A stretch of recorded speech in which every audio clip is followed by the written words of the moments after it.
that. Look at that. Guess who's up next? Guess who's up next? Thank you, Michael. Thank you very much.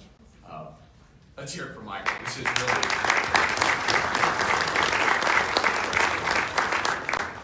I love the testimonials that we're getting on this. We're going to keep at this. We're going to make these things work.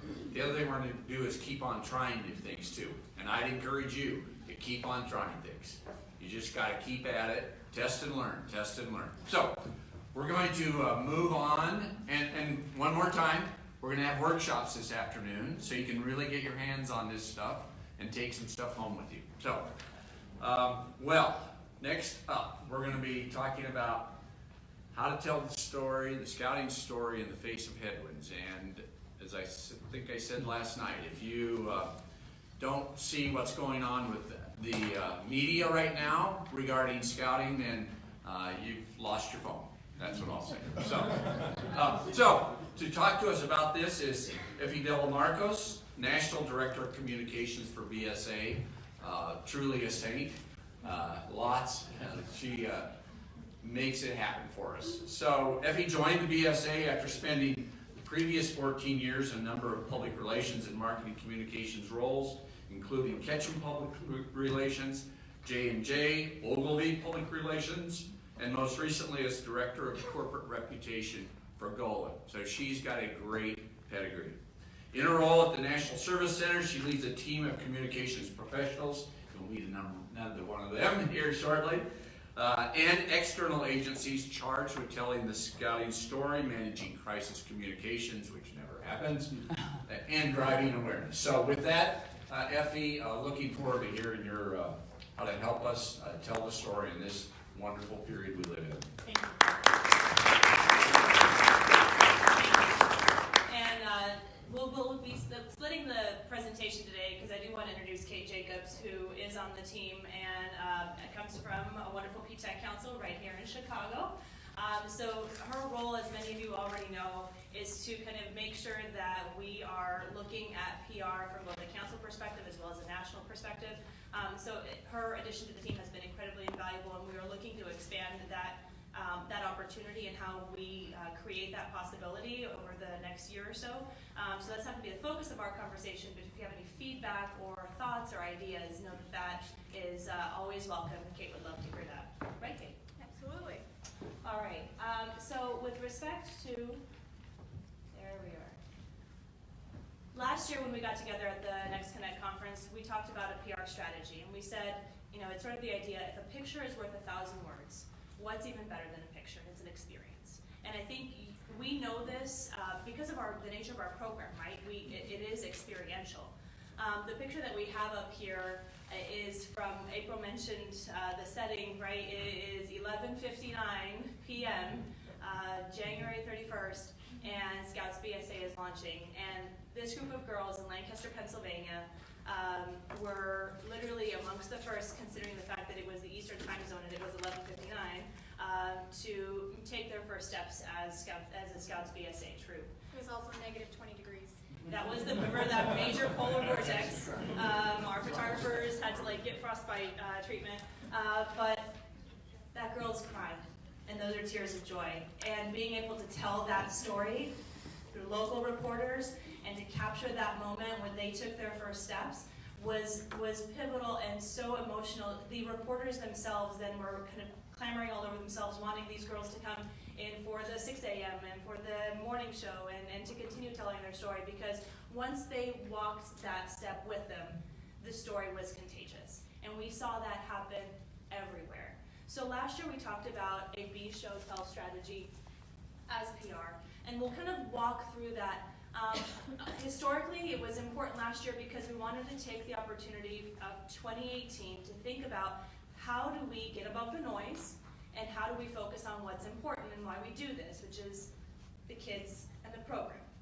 And I can't think of another time when it is just as relevant as right now, right? Get above the noise and focus on what's important and why we do this, and that is the kids and the program.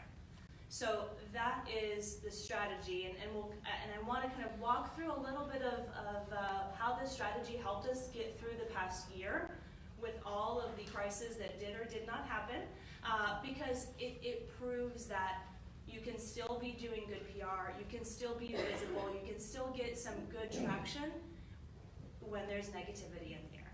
And in fact, precisely because we know there is just naturally negativity in the air, we live in a tumultuous environment, it's not just us, every brand, it's important that we continue to keep that moving. So B, this is really easy for us, it's kind of the thing we do. Be prepared, make sure that as you're putting together stories, as you're putting together content, that what you're putting forward represents us, represents Scouting's values, and the best story that we can put forward. We want to be authentic. Think about show. How can we really help media, our communities, understand what it is, the magic that is Scouting, the benefit that these kids get, bring them along with that experience. Whether that means you're inviting them to, whether that is from a polar vortex with -8 wind chills on February 1st, or to a camporee, or to any major event that you're doing that they could experience the magic. We saw this time and time again. When the reporters are able to experience it, they get the outcome is significantly better. Think about who's telling that story. And this is one where we really sometimes have to make a difficult call or say something that might be a little unpopular with folks that are really passionate about Scouting, but Scouts tell the best stories because it is about them. And it's also really hard to argue with a kid that's excited about what they're doing and why they're doing it. So Scouts and parents, those are the best voices. No offense to everybody else, including a spokesperson. Let the kids tell the story. And then that's the job where we can come back and say, okay, well here's why, and here's the data, and here's the research, but after they've had that mountaintop moment with the kids, that's just a little bit of background. So, an instance of why we really, really believe in this strategy and why we want to reinforce this and why we want to get everybody to focus in and think about how we be show tell for the next year ahead. So obviously, as everybody knows, December, there was a leak with the Wall Street Journal. We all felt that, we heard that, and once we got out of the cloud and the days of that impact, our biggest concern was that we have Scouts BSA launching in a month, approximately 6 weeks. It is the biggest milestone that we're going to have in 2019. It needs to be a success. This cannot dampen it. Biggest concern. But it loomed large and it was heavy. And so in January, what we were looking at is let's figure out how to get as many tools out.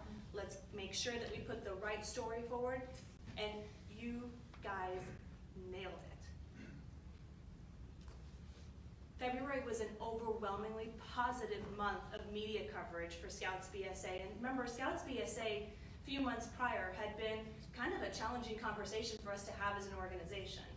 But when you put the kids forward, and y'all did, when you let them tell their stories about why they were excited, why these girls were excited to join, why their parents were excited to have them join, the tone was overwhelmingly positive.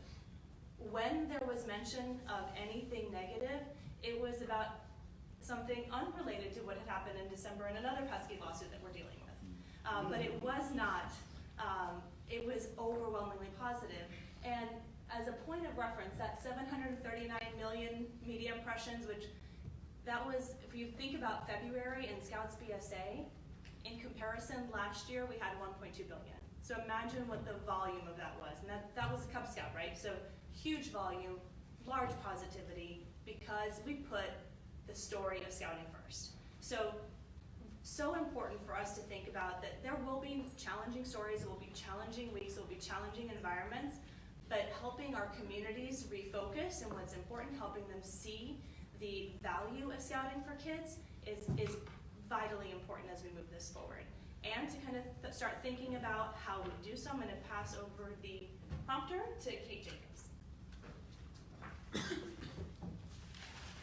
Okay, so along that vein, be out in your communities, right? The best way to get media involved and excited and the public excited about it is to know that you're there and you exist and you're doing great things. So make sure when your Scouts are out that they look like Scouts. A lot of times I see kids doing these amazing things in the community, and I know that they're most likely Scouts, but people driving by have no idea. And And so a lot of times it takes a little nudge from us to say, hey, make sure you wear your scouting uniform when you're at school, when you're doing service projects, when you're helping little old ladies across the street, right? We want them wearing their scouting uniforms. And if a lot of them I know, they don't wear the full thing, they don't like parts of it when they're doing community service, it might be a little difficult, then wear your Class Bs, right? But wear stuff that has the floor to lead, so we have our kids out in the public and being visible. And that includes things like fairs too, right? It doesn't just have to be service. Make sure they're knowing that they're going to be seen as scouts and so acting as such, but that if they're at a fair, if they're at a booth, anywhere, that they're proudly wearing their scouting uniform and telling people why they're involved. The other thing you want to make sure you do is keep everything that's in the public happy looking on the front page of your websites. Make sure it's the good stuff, right? You have pictures of kids smiling, videos maybe. There's a real easy, I'm going to do a little plug for our digital team. They've created a website template for all councils to use, and it's plug and play. It includes the ability to play video, so something to look into if you're thinking about tweaking your website. But whatever you have right now, just make sure that it has your best face forward.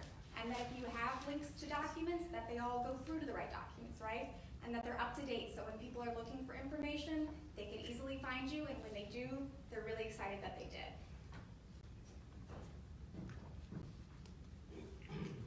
Make those relationships with reporters as well. This can be, local news people can have a great impact, like we've seen with these stories, and also with geofencing even. There's a recognition, both in statistics and in our own day-to-day lives, right, that we resonate with things that are in our communities. If we know that there's a unit having a school night at our school, you are more likely to click on that ad. That's the same goes for PR as well. If you see a story that talks about a Cub Scout pack in your community with a kid you know that's in that pack, or it's related to your school where your son goes, you're going to be a lot more interested in that article than you would perhaps at even a big national story. So make sure you're reaching out to local reporters and bloggers and anyone who's active in your community and has a voice that others listen to. And offer to be a resource for them too. So you're not just calling them, say, hey, I need you to cover this, can you please come out? Sending just press releases to them. Say, hey, I wanted to introduce myself. If you ever have a question or need an expert to talk about conservation efforts or service in the community, I'm happy to do that for you and to introduce you to kids who can be those spokespeople as well. So that way, even if there is a headwind that comes your way, the reporter knows, hey, I can reach out to Jane or Bob or whoever at the local council office. I know that there's a different side to this story that I want to make sure I get. So those types of relationships, building them now, is good practice for if anything comes the way in the future or going forward. And then make sure you're using the resources we have. We're trying to develop, as Effie mentioned, a bountiful amount of resources for you guys. So it's just a plug and play. That's templates, that's Facebook, that's anything PR related. So please make sure that you're using them. If you don't know where they are, reach out to one of us. We'd be happy to share them. We're also on Workplace. Hopefully all of you are on the Workplace Marketing and PR group. If not, please ask to join today and I'll make sure that I add you. Kate, real quick. Up here you see that we have the pitch of the month noted. If you are not already signed up for that marketing monthly newsletter, also let us know, because that is a monthly dose of all that is new, all the updates you need, not only from a marketing perspective, but also from a PR perspective. We literally are putting a PR pitch in your inbox, so all you have to do is pull it and use it if you'd like to. So please make sure to sign up for that, and if there's any questions, we can send you a link about how to do so. Yeah, that's a great call out. And as you mentioned, it's literally copying and pasting, and anywhere that needs your specific local information is highlighted and bracketed, so you're plugging 3 words in here and there, and you can hit send to every reporter in your Rolodex. So a real easy way to make sure that you're, at least on a monthly basis, having that interaction. Here are some of the mediable moments. Today is Arbor Day. Happy Arbor Day, by the way, everyone. And we just had Earth Day. So 2 great opportunities. Hopefully you've all told your conservation stories. It's something that marries really well with what we do in scouting. It's a natural fit for us. Then we have coming up Memorial Day. That's a really big one for us. We're really pushing that this year. It's something I know all of you have packs and troops who are doing amazing things for Memorial Day. they're honoring our service members. Let's make sure we're telling that story. So again, make sure they're not only wearing their uniforms, but that if you hear about a pack or a troop that's doing something really extraordinary, that you're sending that to a reporter, and that's in the last picture of the month I believe we just sent out. So an easy plug and play there. A quick note, when we've done a lot of research in the past month talking about how messages resonate, how people are feeling about our brand as scouting, and the one thing that the top characteristics that people are most aligned with is that we share a value that's important to them. Our brand is known for standing for something, and there is no better time than the next month as we think about leading up to Memorial Day to reminding our communities that we share our values, right? And that reflects the community that you're in. So it's not something that is that it can shift and shape based on where you are. But those Memorial Day stories we've seen actually make a huge impact in perception, a hugely positive impact. So we couldn't reinforce that value now. One of the things you might not know about yet is the 19th Amendment 100th anniversary. Obviously, 19th Amendment gave women the right to vote. Yeah. Woo! So something, we're wanting to celebrate this year. It's actually the 100th anniversary of Congress passing the 19th Amendment. And so we're working with a number of councils already who we know have had troops with relationships and have gone to the Capitol and have a troop that is labeled itself 19 because of the 19th Amendment. We're aware of about 12 troops in the country right now that have done so.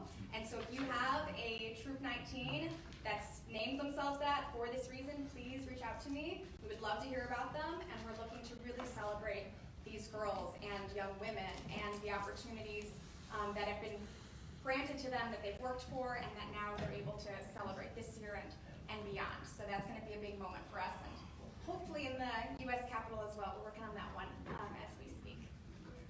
And then your join nights. Obviously that's something you guys are already promoting, but make sure even if they're not until September, you're promoting in August, right? People are starting to come back from school. You want to start to be in their ears so that when they do get that flyer, whether it's August, September, that they already have heard of you and are thinking about you, and so they're more likely to act on it once they see that flyer and that continued promotion throughout the next couple months. And then here are some types of projects and events that you can promote in an ongoing basis, right?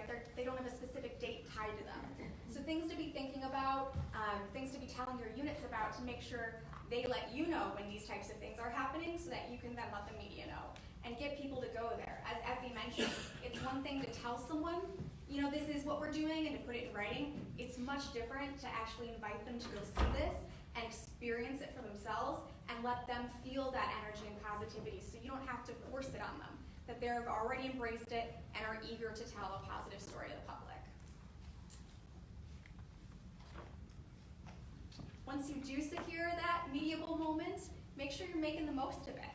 Here's some things we suggest you do and you don't do. Some of the main ones being, again, make sure everyone's in uniform, looking sharp, showing scouting like we want it to be seen. And that you pick out beforehand your scouts who you know are not only enthusiastic, but they're well-spoken, and kind of test out that relationship, do some prep questions with them and say, hey, why are you excited about this opportunity? What is it that you're most looking forward to? Some of the questions that they're probably going to get from the media, you want to make sure they're prepared to answer those. We don't want the kids to be scripted. We don't want to give them talking points and say, say this, because honestly, we've never come up with anything as good as what some of these kids are saying, and I don't think we ever will. So you just want to make sure it's not going to be too crazy, so vet it a little bit beforehand, but let them go. Let them tell their story in their own words. It's really powerful. And then when I say things like don't reinforce cliches, some of the things that I'm talking about are dark, dreary church basements, tying knots in the corner. You all know what I'm talking about. We know that there are packs that have that, and that at some points, we don't all have these amazing outdoor adventures every troop meeting. Sometimes it's sitting around a circle and reading some important instructions, but we don't want the reporter there for that. We want them capturing the bow and arrow. We want them capturing out at camp, putting up tents, that sort of thing. So if you're going to invite them in a meeting when there is going to be some of that kind of housekeeping stuff at the front, invite them only to the back half of that meeting. There's nothing wrong with telling them to come at 7 instead of 6. So important, obviously, because there's a lot of concerns, and media are really sensitive after we get through this week of increased scrutiny. The conversation about youth safety is going to be top of mind. So as you're inviting media, obviously all the rules about youth protection still apply, and you want to partly also demonstrate to media that what we talk about when we talk about our commitment to youth safety is evident in the way that the experience that they see. So this is just a reminder to make sure that we, as we put on these events, are keeping that in mind. We basically can also tell our youth protection policies by showing the media that what they look like in action. So a few last tips here with regards to approaches. If you've got troops, if you're kind of going into a busy period, make sure people understand what your council policy is on media, who they need to contact if they get if a unit gets a media inquiry, and from a national perspective as well. I hope you all know that we are accessible. You can reach us at pr@scouting.org, but you can also reach us individually when you need some support. Obviously, in times of a major flare-up, some of our attention is preoccupied. But that being said, if there's something that you need, if you're getting questions that you don't feel comfortable, or you feel like you'd really rather your council not get brought into a national conversation, those resources are available exactly for that reason. So you can reach out at pr@scouting.org to get some support. Quite frankly, my choice is that I would rather that the media come to us, and it's not because we don't believe that anybody else can handle it, but I want your faces, I want your presence to be positive in the community and not negative.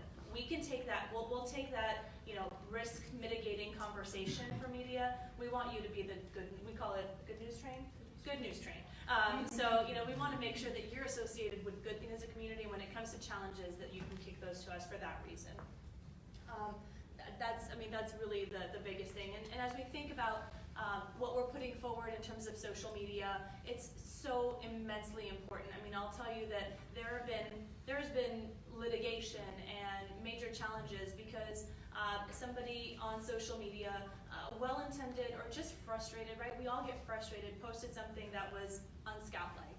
And it reflects on everybody, because a reporter, or quite frankly anybody that is looking at that at a time of change or challenge, will say, well, is that what's representative? Is that what my kid is going to face? Some negativity? So just encourage people, if there's a moment when there's questions, etc., bring them to a forum where they can be discussed, and just ask them to remember that we want to be scout-like when we're talking about matters publicly.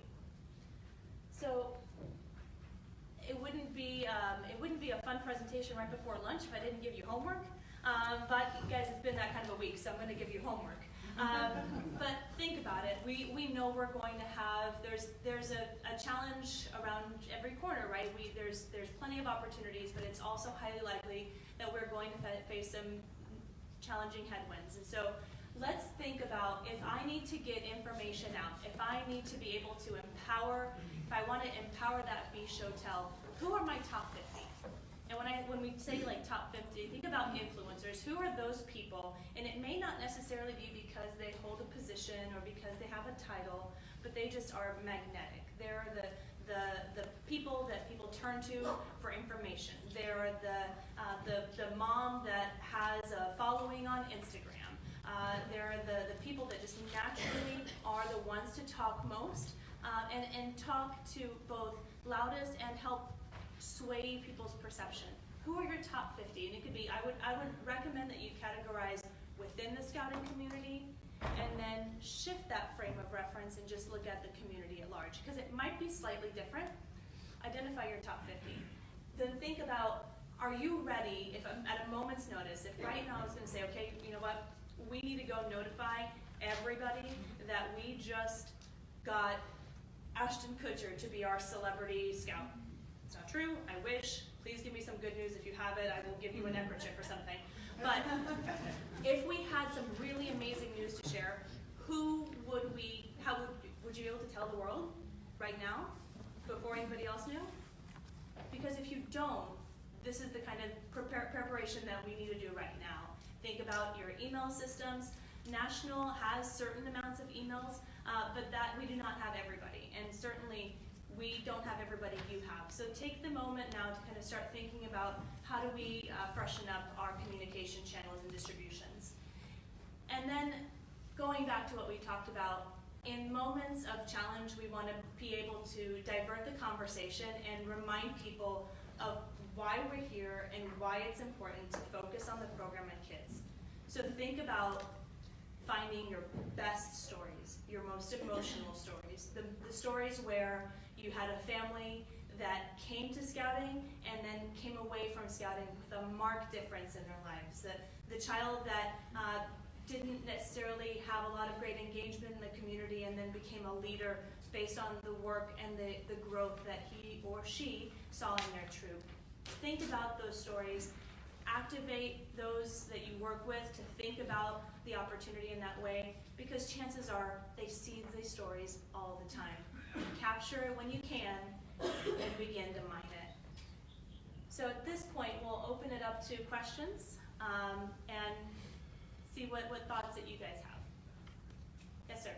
Earlier in the presentation, you mentioned that you had 739 million impressions within the news. How did you measure that?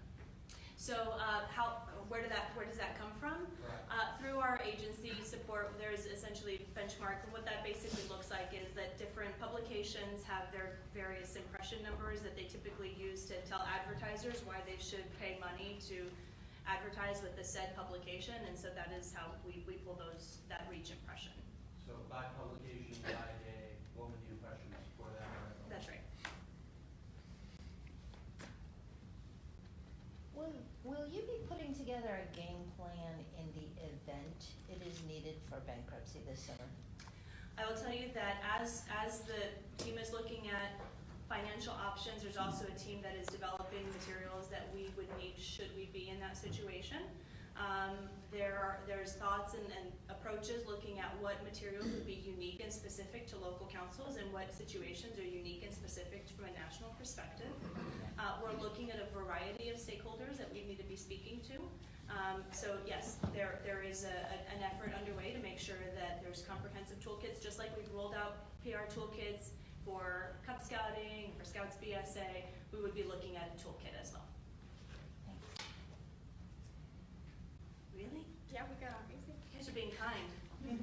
No, really, we can take it.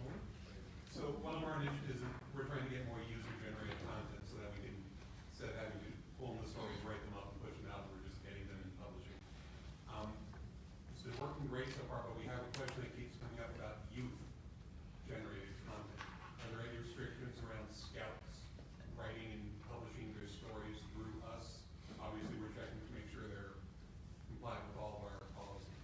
I mean, ultimately, when it comes to youth under the age of 13, industry standards, and this is not necessarily BSA standards, but industry standards would be that there is active parent involvement that is almost like a side-by-side involvement, and we engage. I would personally recommend that approach be modeled even for our 13 to 16, 17-year-olds.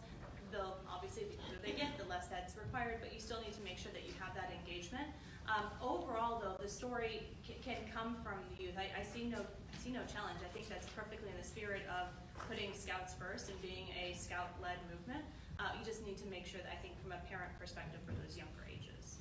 And leverage the communication center badge too. We've seen a number of occasions where articles have popped up and I've reached out to the council in that area and I said, did you do this? This is amazing. And most of the time they said, nope, wish I could take credit for it, but it was a kid. And then we called the parents and they said, you know, Johnny actually decided he wanted to talk about Scouts BSA because his sister is now joining and he didn't like what he saw in the media, so he wanted to tell his own story about how, you know, I don't remember her name, Susie now gets to be a part of this wonderful organization and participate from what he's benefited from for years. So things like that are happening organically, and if we can continue to encourage those, I think that's wonderful. And a lot of times it might make sense too to not necessarily push it through a council channel, because then it looks like we've, you know, paid off Johnny to write something, but have them, you know, tell their own stories, and then we're a little less liable too if Johnny says something, you know, still a little off key. But the way that you can then promote that and capture that is that if that is being shared socially by a parent, then you can